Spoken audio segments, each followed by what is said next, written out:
दोस्तों, पाकिस्तान का नाम सुनते ही हर किसी के जहन में एक ही चीज आती है और वो है आतंकवाद।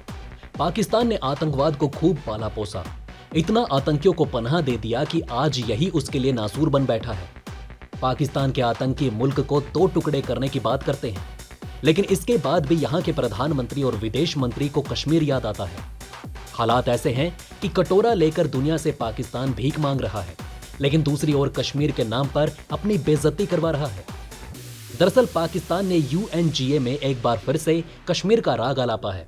दूसरी ओर वो भारत संग शांति की बात कर रहा है। दोस्तों, ये पाकिस्तान है, एक मुंह से दो बातें कर सकता है।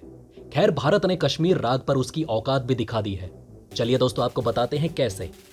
दोस्तों, ये पाकिस्तान के प्रधानमंत्री शहबाज शरीफ हैं, जो एक और दुनिया से मदद की गुहार लगा रहे हैं तो दूसरी ओर कश्मीर राग आलाप रहे हैं। संयुक्त राष्ट्र महासभा यानी कि UNGA में शरीफ एक और भारत के साथ शांति की बात करते हैं, अगले ही पल कश्मीर का राग छेड़ देते हैं। शरीफ ने UNGA के सामने कहा कि हम भारत सहित अपने सभी पड़ोसियों के साथ शांति चाहते हैं। हालांकि साउथ एशिया में स्थायी शांति और स्थिरता जम्मू कश्मीर विवाद के न्याय संगत और स्थायी समाधान पर निर्भर है।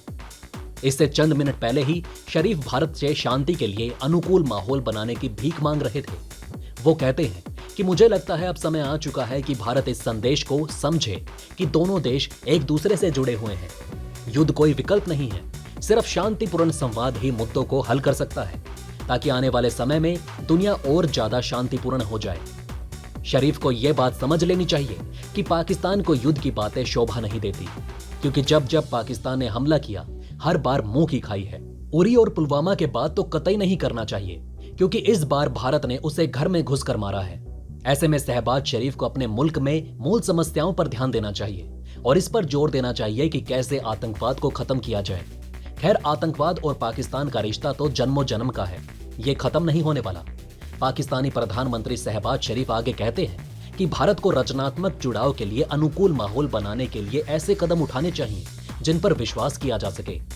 हम पड़ोसी हैं और हमेशा के लिए है। चुनाव हमारा है, हम शांति से रहें या एक दूसरे से लड़ते रहें। उन्होंने कहा कि 1947 के बाद से हमने 3 युद्ध किए हैं और इसके नतीजे दोनों तरफ सिर्फ दुख, गरीबी और बेरोजगारी लेकर आए हैं। अब ये हम पर निर्भर है कि हम अपने मतभेदों, अपनी समस्याओं और अपने मुद्दों को शांतिपूर्ण बातचीत और चर्चा के जरिए हल करें। शरीफ को ये बोलने से पहले लगता है कि अपना होमवर्क ठीक से करके नहीं आए थे। भारत आज दुनिया के साथ कंधे से कंधा मिलाकर चल रहा है, हर एक सेक्टर में तेजी से विकास कर रहा है। दुनिया के बड़े से बड़े नेता भारत संग जुड़ना चाहते हैं। अब बात पाकिस्तान की करते हैं। वो आतंकवाद से जकड़ा हुआ है, सऊदी अरब से लेकर IMF के आगे कटोरा लेकर खड़ा है। मुल्क 2 टुकड़ों में बंटने की ओर है। चीन के साथ दोस्ती कर आर्थिक रूप से कमजोर हो चुका है। कुल मिलाकर पाकिस्तान बेहद बुरी परिस्थिति से गुजर रहा है। शरीफ को अपने मुल्क की हालत देखते हुए उस पर काम करना चाहिए, न कि भारत के साथ तुलना करनी चाहिए। अब भारत ने संयुक्त राष्ट्र महासभा में पाकिस्तान को उसके ही अंदाज में जवाब दिया। भारत ने इस दौरान कहा कि भारत पर झूठे आरोप लगाने से पहले पाकिस्तान को अपने देश की हालत देखनी चाहिए। भारत ने साफ किया कि जम्मू कश्मीर पर बोलने से पहले पाकिस्तान को इस्लामाबाद से सीमा पार आतंकवाद को रोकना चाहिए। ये बात भारत की ओर से भारतीय मुख्य राजदूत मिजिटो विनीटो ने कही है। उन्होंने इस जवाब के लिए संयुक्त राष्ट्र महासभा के राइट ऑफ रिप्लाई का इस्तेमाल किया। उन्होंने कहा कि पाकिस्तान में जब दलित समुदाय के हजारों महिलाओं को जानबूझकर अगवा किया जाता है, ऐसी मानसिकता पर क्या निष्कर्ष निकाल सकते हैं। इसके आगे उन्होंने कहा कि यह बहुत ही दुख की बात है कि पाकिस्तान के प्रधानमंत्री ने इस प्लेटफॉर्म को भारत पर झूठे आरोप लगाने के लिए इस्तेमाल किया। उन्होंने ऐसा इसलिए किया ताकि वो अपने देश में हो रही घटनाओं पर पर्दा डाल सके और भारत के खिलाफ अपने बर्ताव को सही ठहरा सके, जो कि पूरे विश्व को गवारा नहीं है। उन्होंने आतंकवाद पर भी पाकिस्तान को खरी खोटी सुनाई और कहा कि एक देश जो दावा करता है कि वो अपने पड़ोसियों के साथ शांति चाहता है, वो कभी भी सीमा पार आतंकवाद को स्पॉन्सर्ड नहीं करता और न ही मुंबई आतंकवादी हमले में योजनाकारों को पनाह देता है। वेल दोस्तों, आपका पाकिस्तान के बयान और भारत के जवाब पर क्या कहना है, हमें कमेंट कर अपनी राय जरूर बताएं। अब दोस्तों, जहां एक तरफ ये सब चल रहा है, तो वहीं दूसरी तरफ भारत ने SCO समिट में रूस को एक सलाह दी थी, जिसकी पूरी दुनिया में चर्चा हो रही है। अब रूस ने भी भारत की सलाह का जवाब दिया है। तो चलिए दोस्तों, रूस के जवाब को जानते हैं। दोस्तों, रूस ने बहुत ही बड़ी चेतावनी देते हुए कहा कि अगर G7 देशों का रूसी तेल पर लगाया गया प्राइस कैप सही नहीं होगा, तो वो वैश्विक बाजार में तेल की सप्लाई बंद कर देगा। रूस की यह धमकी काफी महत्वपूर्ण है, क्योंकि अगर रूस तेल की सप्लाई सच में बंद कर देता है तो कई देश इसमें बुरी तरह से प्रभावित होंगे।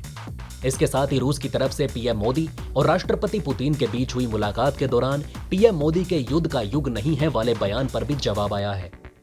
दरअसल G7 देशों को रूस की चेतावनी रूसी तेल पर प्राइस कैप को लेकर भारत में रूस के राजदूत डेनिस एलिपोव ने एक प्रेस कॉन्फ्रेंस के दौरान कहा कि अगर हमें ऐसा लगता है कि प्राइस कैप हमारे लिए सही नहीं है तो हमें ये गवारा नहीं। इसलिए ग्लोबल मार्केट और उन देशों को तेल की सप्लाई बंद कर देंगे जो प्राइस रेंज पर अमेरिकी पहल में शामिल होते हैं। उन्होंने कहा कि रूस अपने व्यापारिक हितों के लिए नुकसान देने वाले किसी भी सिस्टम का पालन नहीं करेगा। आपको बता दें कि पश्चिमी देशों द्वारा लगाए गए प्रतिबंधों के रूस पर बहुत कम प्रभाव पड़े, लिहाजा अब G7 देशों और यूरोपियन यूनियन ने क्रेमलिन के रेवेन्यू को सीमित करने के लिए रूसी कच्चे और रिफाइंड प्रोडक्ट पर तेल की कीमत की सीमा तय की है। इसी महीने की शुरुआत में G7 वित्त मंत्रियों द्वारा जारी एक बयान में कहा गया कि प्राइस रेंज खासतौर से रूसी रेवेन्यू को कम करने और यूक्रेन युद्ध को आर्थिक सहायता करने की क्षमता को कम करने के लिए डिजाइन की गई थी, जिसको लेकर अब रूस को चेतावनी आई है। भारत में रूसी राजदूत एलिपोव ने कहा कि प्राइस कैप से ग्लोबल मार्केट में तेल की कीमत में काफी भारी इजाफा हो जाएगा और ग्लोबल मार्केट में तेल की काफी कमी हो जाएगी। वहीं अमेरिका ने भारत से रूसी तेल की कीमतों को सीमित करने के लिए गठबंधन में शामिल होने को कहा, लेकिन नई दिल्ली ने कहा कि वो कोई भी फैसला लेने से पहले ऑफर की ध्यान से जांच करेगा। एलिपोव ने कहा कि भारत ने अब तक इस विचार के प्रति सावधानी पूर्वक रुख अपनाया है। ये भारतीय हित के लिए फायदेमंद नहीं होगा।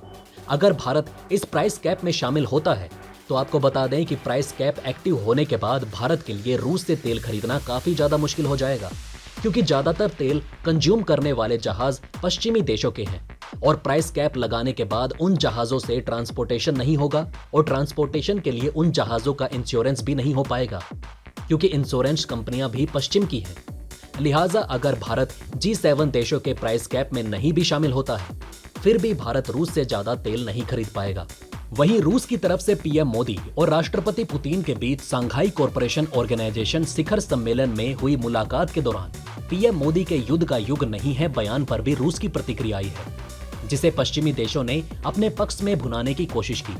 पीएम मोदी के इस बयान को अमेरिकी अखबारों ने फ्रंट पेज पर छापा और लिखा कि भारत ने रूस को करारा जवाब दिया है। वहीं यूएन में भी फ्रांस के राष्ट्रपति इमैनुअल मैक्रोन ने पीएम मोदी के उस बयान की तारीफ की और कहा कि भारतीय प्रधानमंत्री ने सही कहा था कि आज का युग युद्ध का नहीं है। वहीं भारत में रूसी राजदूत ने पीएम मोदी के बयान पर पश्चिमी देशों की बैटिंग को लेकर कहा कि पीएम मोदी का बयान इस मुद्दे पर भारत की स्थिति के मुताबिक ही है और भारत लगातार अपने स्टैंड पर ही कायम रहा। दोस्तों, ये थी खबरें पाकिस्तान के बयान पर भारत के जवाब और भारत के बयान पर रूस के जवाब की। वैसे आपका इन खबरों के बारे में क्या कहना है हमें कमेंट में जरूर बताएं। वहीं अगर आप चाहते हैं कि ऐसी इन्फॉर्मेशन ज्यादा से ज्यादा लोगों तक पहुंचे तो इस वीडियो को शेयर जरूर करें और अगर हमारी ये वीडियो आपको पसंद आई हो तो इसे लाइक करना ना भूलिएगा। साथ ही अगर आपने अभी तक हमारे चैनल को सब्सक्राइब नहीं किया है तो प्लीज हमारे चैनल को सब्सक्राइब जरूर करें। खुश रहें, अपना ध्यान रखें। फिर मिलेंगे एक नई इन्फॉर्मेशन के साथ। तब तक के लिए जय हिंद, जय भारत।